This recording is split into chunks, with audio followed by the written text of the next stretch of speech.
If they dismissed the charges, how come they didn't give you back your children? They waited for me to get done with my parenting services. Oh. And they said that they claimed that my hair test was was positive. But they said it was a chronic use of cocaine use, but it came up negative in the urine. And chronic cocaine use, that's a daily usage, and it didn't come up in the urine sample, and they should have came up in the urine sample, and all the tests have been negative ever since they've been giving them to me, and I've not been in one rehabilitation center. In your life? In my life. So then you didn't... Another parent that they falsely accused her with a false positive too. So you're saying that you never used cocaine, but they acted like you did through these test results? Yes, they did, but I'm getting it rectified. I've been taking up classes, and I'm studying up classes and everything, and got housing and everything, and they still won't return them back. Oh, and even though they proved that you weren't guilty regarding being outside the house, because what were you doing? What were you doing? Out there talking to neighbors. Okay. You mentioned to me one of the men had his penis on one of your boys' buttocks. You told me. Correct. Tell me about that, just in a short version.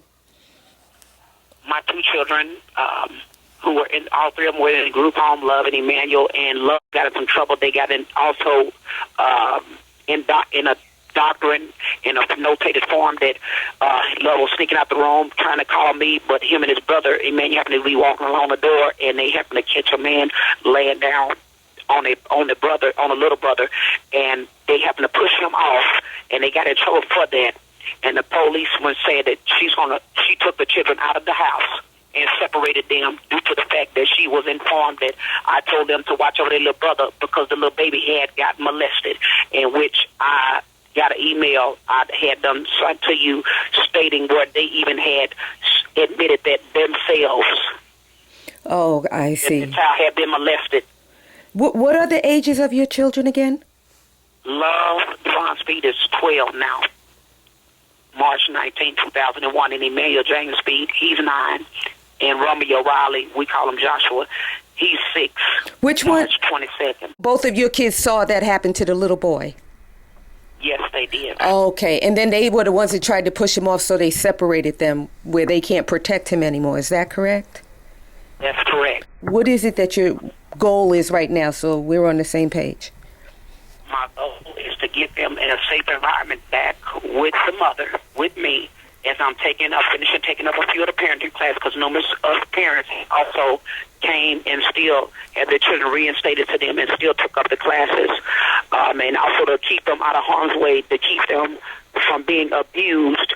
And that wasn't the issue with me. The reason why they got taken from me, in order to be brought to a situation where they're getting molested and they're getting tormented and they're getting lied to, because that's also in statements also. Yeah. And they're getting neglected. They're not getting the counsel that they need. And they told them, the teacher told them from the house manager that they have now, that they're not to speak with a counselor until they get in 6th or 7th grade. So the children been brought off from any type of access to outside help. They're not seeing any counselors. Mm-hmm.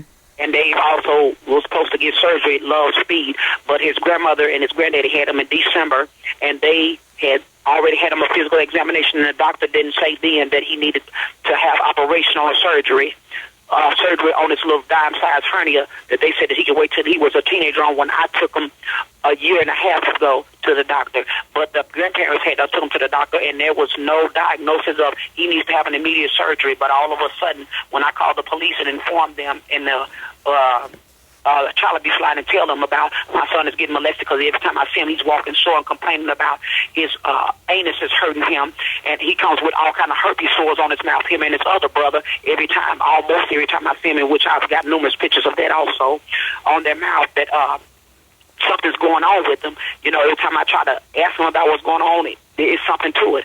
But they were saying that they needed surgery after I filed their report. It was about maybe some days later, they were saying, oh, he needs surgery. But yet when it comes time for surgery to come up, they make like they want me there, and then they turn around and say, well, he needs it just by word of mouth, but they haven't given me no documentation stating the extremity of it, or no radiology report. Then they turn around and cancel, and I come to find out the man who was going with him was the man my son wrote in a statement just last week, was one of the men that was raping him. And that still is, most likely. And he's the one trying to get him to take this surgery that you mentioned. That's correct. And what did they don't want the mother involved. They don't want the mother involved, you said? Yes, he didn't want me there. As far as surgery, what What will they do to you if you don't sign for the surgery, or do you not have to sign for the surgery? Tell me about that. I was informed that they could terminate my parental rights, saying that it's medical neglect of the child. Oh, so I'm not saying that I don't want the child to have surgery, but I would rather have a second opinion and also have another doctor perform the surgery, and then so my son won't be in the hands of a child molester, someone who I know has abused him, so he can have family around, someone to support him there. I would like for that situation to be brought about with me still having my rights as a parent, and also for the child's welfare, for him to be confident going in and coming out of surgery. Exactly. So did they try to have surgery on him without your permission so far, or are they just saying, oh, we're going to do it? Where does that stand? I will find out, because at first they were telling me we can just let the doctor talk to you, and maybe that'll help you feel comfortable. I was like, well, I need some more paperwork to show me the real reason, if it's a life-threatening thing, and if it's not, I would prefer to have it waited on just a little bit until we get a second opinion instead of just that one from you all people there. Yes. At the point in time, I would like to have that done. But anyway, I told them to just hold off and wait. And it was like, well, I'll tell you what, we can terminate rights. We can have you talk to a doctor. We can do this. We can just do it like this. You can have talk to a doctor, and we can get it set up like that. And I was like, well, I just need the paperwork also before that happens. I said, I would like for his family to be around him. You know, I just would want to wait. Just give me a little moment. And they was like, well, he's going through it. He needs it done. But then they was like, well, we can do it like this. We're going to give you opportunity again to have it done. We're going to stop the procedure. But you don't need to medically neglect him like that. I was like, I'm not medically neglecting him. I'm not defying him from getting it done. I just would like to wait a minute until I get the proper procedure and the paperwork done. Everything in order, and for his parents or either some of his relatives, she said, it's not about you. It doesn't matter about you being there or not. This one came from someone who was standing in the gap for Tarin, Raterink, in which that's Jeremie Brown's supervisor, a lady named Jennifer. I don't got her last name, but anyway, she was standing in the gap for him on that day of April 8th of the morning of that, between 8 and 9 o'clock, speaking to me. And she was like, well, we can terminate your parental rights if we have to go to court, you know, because I have been informed of that also. We can terminate your parental rights if you don't go ahead and sign for him to have this surgery done. We can go over your head and over the courts if you disagree with the paperwork. I was like, oh, okay. I said, I understand that. I said, once I read the paperwork and I get some more insight about this, then I will be fine with it as long as some family is present and he's getting a second opinion, because I'm not hearing that it's all that extreme for him to get the surgery immediately. Then come to find out later, as I have stated, the man who was taking him and who said he didn't want me around, and the caseworker said, well, the man said he don't want you around, and then the caseworker also stated, well, you're not going to be able to be there. You're not allowed to be there because you're not supervising. The reason why they want me supervised is to keep my son from talking and telling anything. As they said, I'm making false accusations, but my son started telling me things. So, but anyway, then the caseworker, Jeremie Brown, said, well, I'll tell you what, we can do this. He said, you can't talk to the doctor. He said, because I know you can't make it up there. So what you can do is we can send you some paperwork, and I can let you read the paperwork. I said, but you all gave me the opportunity to talk to the doctor that day. You said I can talk to him. Well, all of a sudden now I can't speak with him. I said, that's illegal, in which I had something emailed to him about that. But that didn't get rectified. It's like a swish change, you know. I see. So in other words, and he types in his email that he's even confused. I see. Send that to me. Send that email to me. Ma'am. And so thank you. And so the thing is that you overall, were you threatened at all with prison if you didn't sign? Did you hear them give you anything that made you feel like, oh, I might go to jail if I don't listen? To a little certain degree, as far as the fact that when I read about the report on the officer that my son had told him about, that he was getting molested. Yes. She said that they wanted to put me in jail for false accusations, all because I decided to report about an abusive situation and a molestation. They wanted to put me in jail for that. Of course. They were saying that they wanted to terminate my rights. That's how she wanted to put it to me. Well, your rights are going to get terminated. We're going to have to go and we're going to have it done. Right. Your rights can get terminated. Yes. She tried to change it. Mm-hmm. Yeah. She was like, well, I'm just going to go over your head, and that's not going to look good for you. And that's what the lawyer told me. It's not going to look good for you. Well, that's amazing that it's not going to look good for you when they have no crime that you've even committed. So why does something have to look good for you when you don't even have a crime that they have to clear you of? I thought you mentioned to me that they said that they could put you in prison for interfering with his well-being or his medical needs if you didn't sign. They didn't say that, in other words. They were saying in so many words, trying to tell me, you can get in serious trouble for this. This can cause you great detriment. Did they say anything about that landing in jail, or did they just say detriment? You can get in serious trouble for this. And my trouble, when you threaten me like that, I figured that means jail. I would think something bad. Yes, something bad, because you, the child who came from your womb, isn't having a surgery that wasn't an emergency until he was in their hands. Right. After the police report of the molestation was done a few days later. Now they want to do surgery. God knows what they want to do to your son. Exactly. Yes. And numerous doctor's records showing where he went to the doctor. Numerous police records and numerous doctor's records where his grandparents took to the doctor, and they had him examined. No one even authorized for surgery to be done, and they got very well high-paying jobs. One of them was a heart cardiologist, the other is a manager at Walmart Tire and Lube, so their insurance is pretty well established. Yes. Them having the children examined by some upgrade, top-notch doctors. Yes, I understand. They come with their conclusion. What these people did. Yes, I hear you. So, okay, so you are doing a very good job. I want you to know how proud I am of you, Teketa. We're going to have your children protected and make sure people hear about what's going on. We're going to make sure people hear about what's going on. Make sure people hear about what's going on.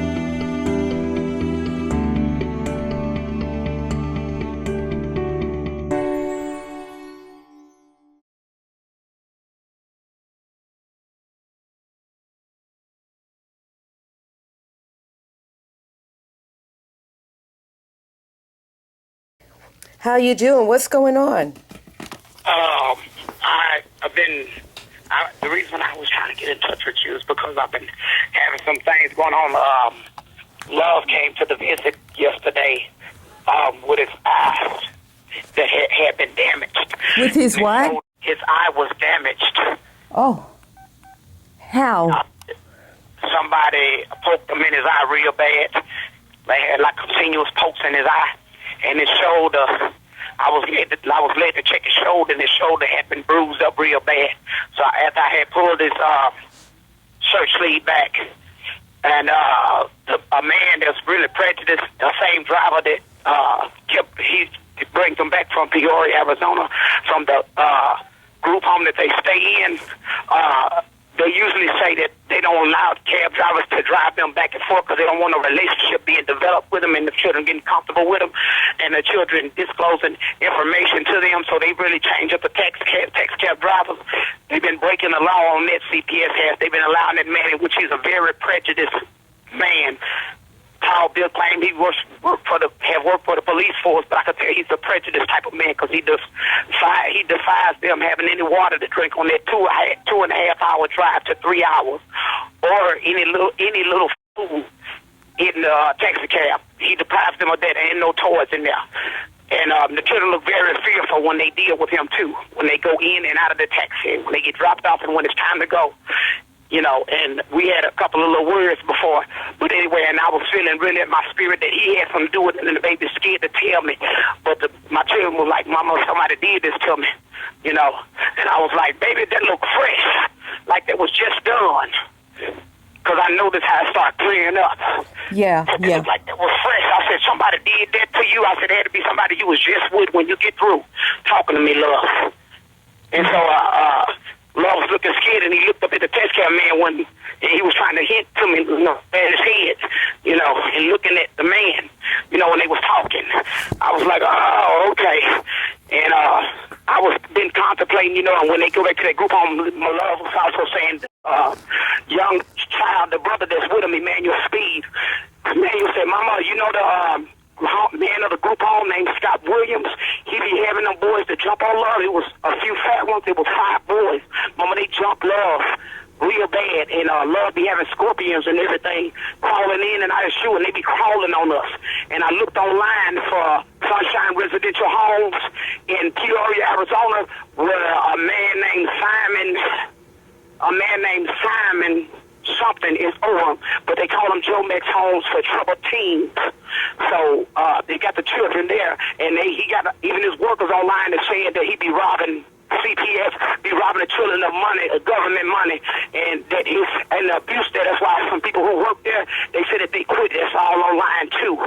And I get the opportunity, I'm gonna email you the address, the web address for that. But I've been feeling led to call the police there in Peoria, Arizona, have them go look in on the babies, and also see if I can send them a copy of that molestation letter. But I don't know if that'll profit them anything, because they gonna move them out. You know what I'm saying? Or either getting a policeman also to not only try to go to that house, but also to go to their school and talk to them, because my children are saying they won't let us talk to anybody about our situations. Mama, they still saying that.